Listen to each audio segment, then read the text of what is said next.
First to review of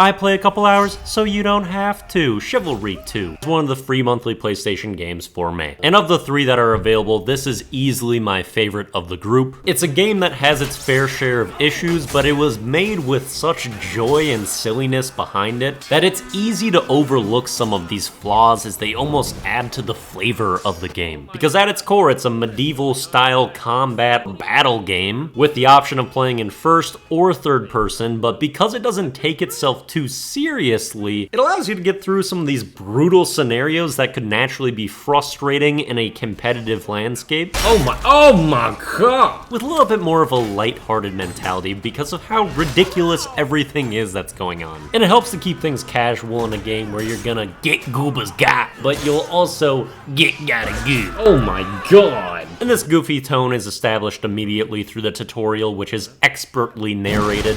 Not bad! Interesting. Go learn how to defend yourself. Personally, I don't believe in it, but they tell me we have to teach you. If these logs could kill you, they would.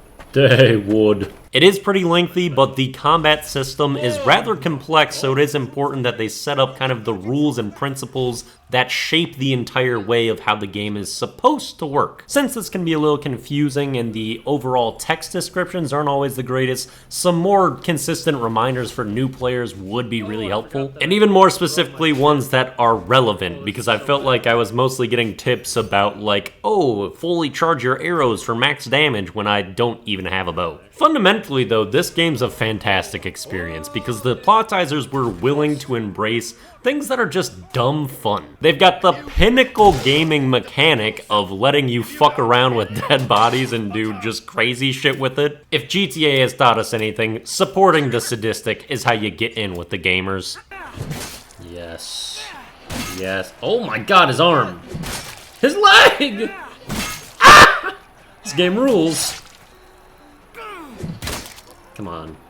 Don't just let him have one arm still. Come on. No! My plaything. So I love the post-mortem mutilation as well as there is some respectable ragdolling on the actual kill animations here too. That can be really fun. When you start to execute the combat and slashing a bit more smoothly, it does feel really satisfying. There's some animations that are really great. There's some voice lines sprinkled through here that are spectacular. I soiled myself! And nobody cares! The music is fitting and wonderful.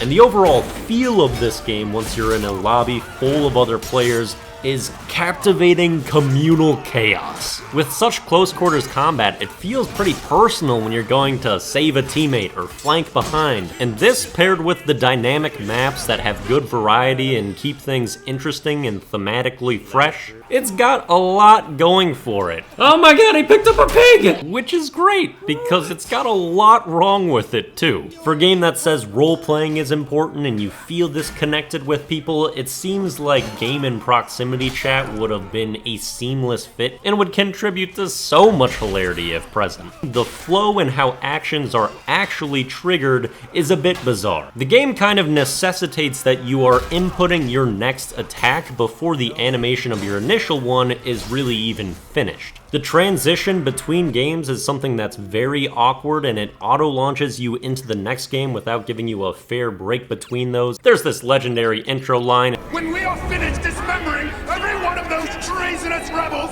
we shall turn our blades on the riffraff in the stands! And then after the victory, you don't get to recreate the malice at the palace. And overall, this is one of the more buggy and unpolished games I've seen in this series, with a pretty wide scope of issues occurring. Even in the tutorial, which should have special attention paid to it, there was a couple portions I had to skip because my player got stuck out of proximity of the players I had to interact with. And then to end the tutorial, they make you chosen a side without giving you any information about them other than colors, by the way. And I picked red, the Masons, and they put me on blue team right away, which is just cruel. I know they're an agent of chaos, so the switcheroo would be natural for them, but come on here. You got this dude stuck behind a dough. I figured out how to spontaneously catapult, supposedly. Killed by Wippy thoughts. And there's a lot of wonky shit going on that probably shouldn't be, but that's also kind of the case of the normal game. Like, carts are moving by themselves, ladders are self-assembling. The game doesn't make sense, but it's all in good fun. I think there's fun to be had in improving and trying out the different classes available, and this game is worth a shot. That's it for the first 2 review of Chivalry 2. Not gonna be free for too much longer. Grab it while you can. Victory!